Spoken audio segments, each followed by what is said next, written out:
En el bullicioso mundo del periodismo español, donde las tertulias políticas resuenan como tambores en la arena mediática, una noticia irrumpió con la fuerza de un huracán a finales de julio de 2022. No era un rumor cualquiera, ni una especulación pasajera de las que suelen alimentar las conversaciones en los cafés de Madrid. Era una explosión en toda regla, un estallido que amenazaba con derribar pilares que, hasta ese momento, se consideraban intocables. Antonio García Ferreras, el carismático presentador de Al Rojo Vivo en La Sexta, un rostro familiar para millones de espectadores, se veía de pronto envuelto en un escándalo que lo vinculaba directamente con Juan Carlos Monedero, uno de los fundadores de Podemos, y que ponía en entredicho no solo su integridad como periodista, sino también las complejas redes de poder que tejen la información en España. Todo comenzó con la publicación de unos audios por parte del medio digital Crónica Libre. No eran grabaciones cualquiera, sino conversaciones grabadas por el controvertido excomisario José Manuel Villarejo, una figura que, desde hace años, ha estado en el ojo del huracán por su implicación en tramas de espionaje, extorsión y manipulación. En esas cintas, Ferreras aparecía dialogando con Villarejo y otros personajes influyentes, como Mauricio Casals, consejero de Atresmedia y presidente de La Razón. Las palabras que se filtraron no eran anodinas, eran dinamita pura. En ellas, Ferreras parecía jactarse de haber matado políticamente a Juan Carlos Monedero, refiriéndose a una serie de informaciones que, años atrás, habían puesto al politólogo en el centro de la controversia y lo habían llevado a dimitir de la dirección de Podemos en 2015. Pero no era solo eso. Los audios también revelaban cómo el periodista había difundido, a sabiendas, una noticia falsa sobre Pablo Iglesias, entonces líder de Podemos, relacionada con una supuesta cuenta en un paraíso fiscal, justo antes de las elecciones generales de 2016. Aquella maniobra, según se desprendía de las grabaciones, tenía un propósito claro: dañar la imagen del Partido Morado en un momento clave. El impacto fue inmediato. Las redes sociales se convirtieron en un campo de batalla donde simpatizantes y detractores de Ferreras, Podemos y el propio Villarejo intercambiaban golpes sin tregua. Para muchos, aquello no era una sorpresa. La relación entre los medios de comunicación y el poder político en España siempre ha sido un terreno pantanoso, lleno de favores, presiones y agendas ocultas. Pero que un periodista de la talla de Ferreras, alguien que había construido su reputación sobre la promesa de más periodismo y una supuesta equidistancia, quedara expuesto de esa manera era algo que pocos podían ignorar.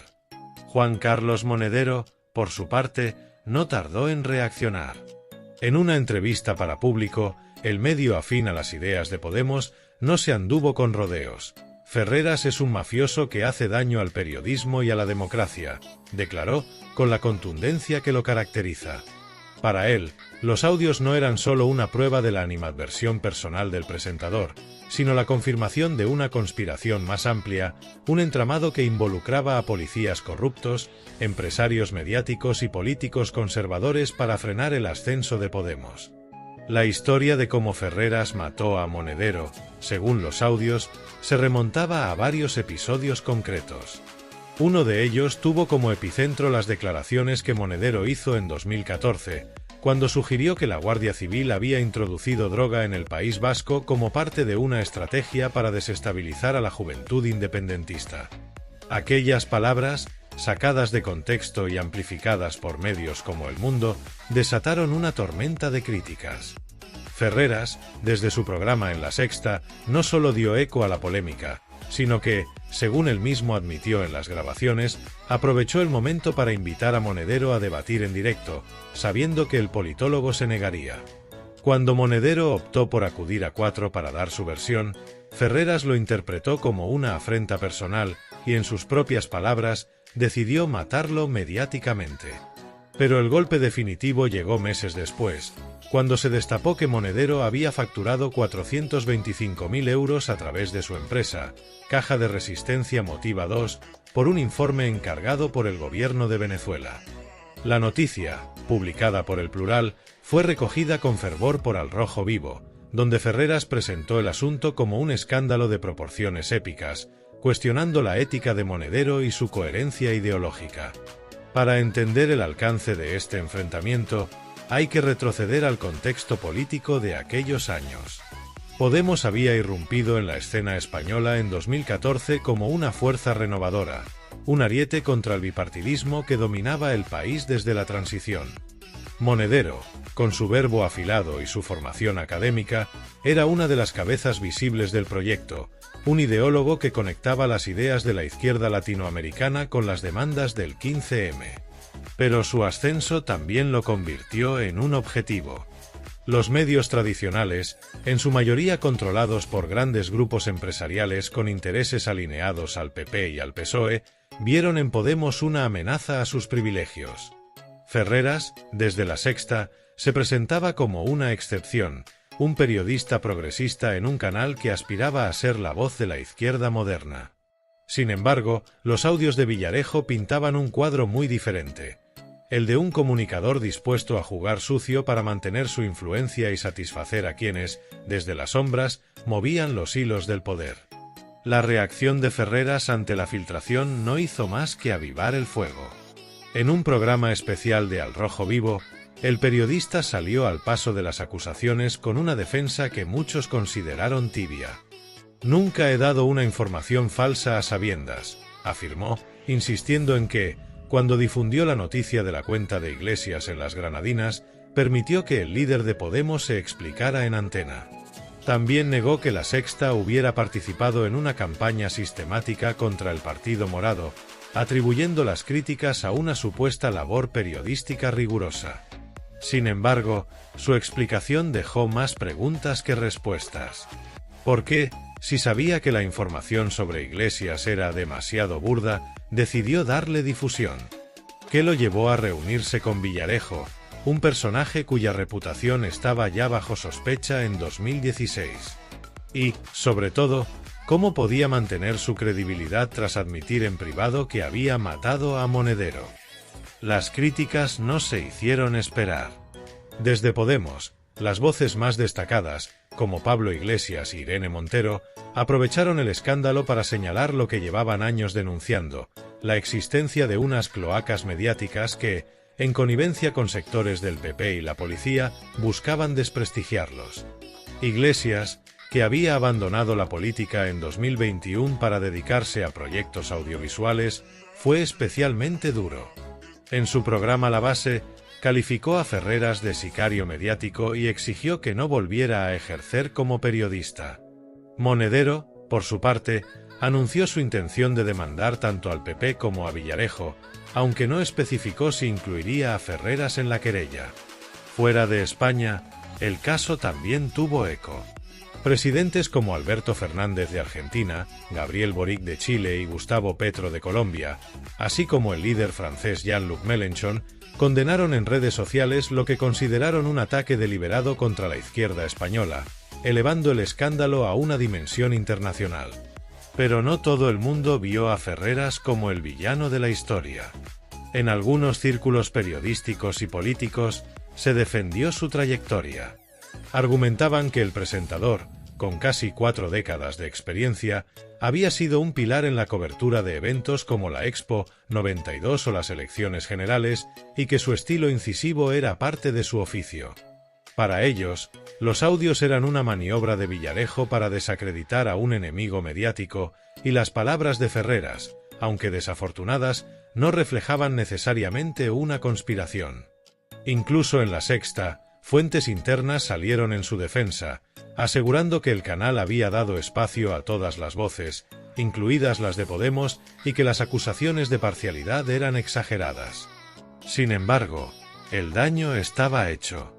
La imagen de Ferreras, que durante años había sido el símbolo de un periodismo combativo y cercano al pueblo, se tambaleaba. Las dudas sobre su imparcialidad se extendían como una mancha de aceite. ¿Era realmente un periodista independiente o un peón en un juego mucho mayor? Su relación con el poder, encarnada en figuras como Mauricio Casals o incluso Florentino Pérez, con quien había trabajado como director de comunicación del Real Madrid entre 2004 y 2006, alimentaba las sospechas. La Sexta, propiedad de Atresmedia, no era ajena a los intereses corporativos, y Ferreras, como director del canal desde sus inicios, había navegado esas aguas con habilidad. Pero ahora, el precio de esa navegación parecía ser demasiado alto. Para Monedero, el escándalo era una reivindicación personal. Desde su salida de Podemos, había mantenido un perfil más bajo, dedicándose a la docencia y a programas como En la Frontera en Canal Red, el proyecto audiovisual de Iglesias. Sin embargo, las heridas de aquellos años seguían abiertas.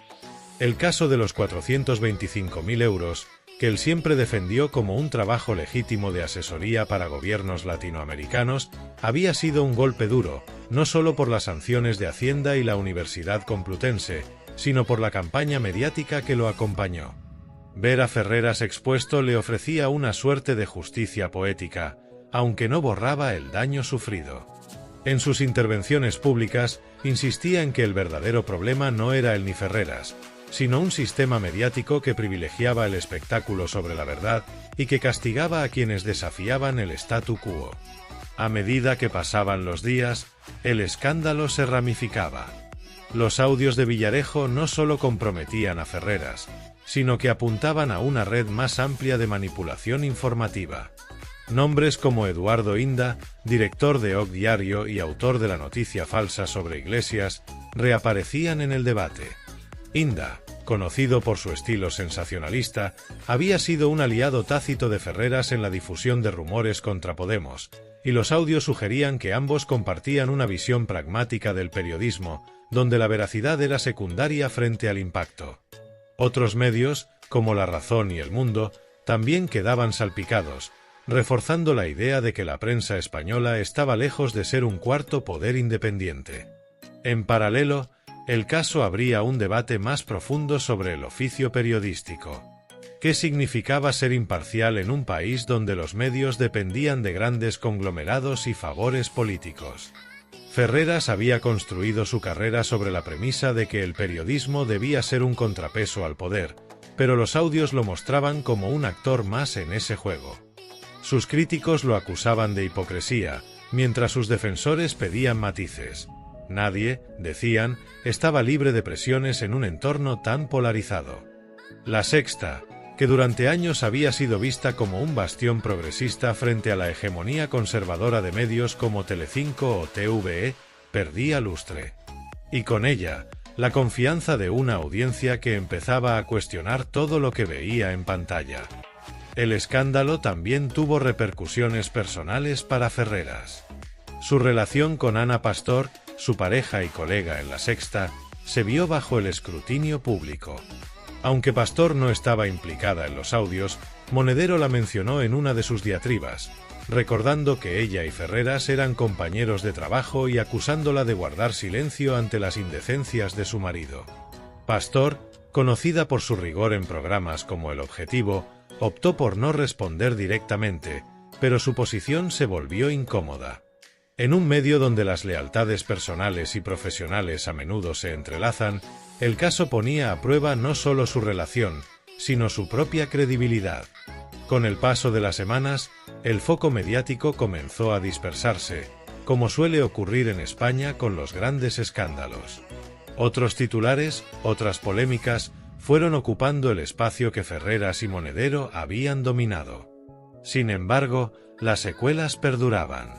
Para Ferreras, el reto era reconstruir una imagen que, aunque no estaba destruida del todo, había quedado seriamente dañada. Sus apariciones en Al Rojo Vivo seguían atrayendo audiencia, pero ahora venían acompañadas de un murmullo constante en redes sociales, donde hashtags como Almohadilla Ferreras Mafioso se mantenían vivos. Para Monedero, el escándalo era una oportunidad de ajustar cuentas, pero también un recordatorio de lo vulnerable que seguía siendo la izquierda alternativa frente a los gigantes mediáticos. En el fondo, lo que la explosiva revelación de los audios dejó al descubierto no fue solo la rivalidad entre dos hombres, sino las fisuras de un sistema.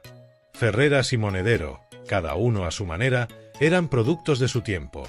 El primero, un periodista ambicioso que había escalado hasta la cima del poder mediático. El segundo, un idealista que había intentado cambiar las reglas del juego político.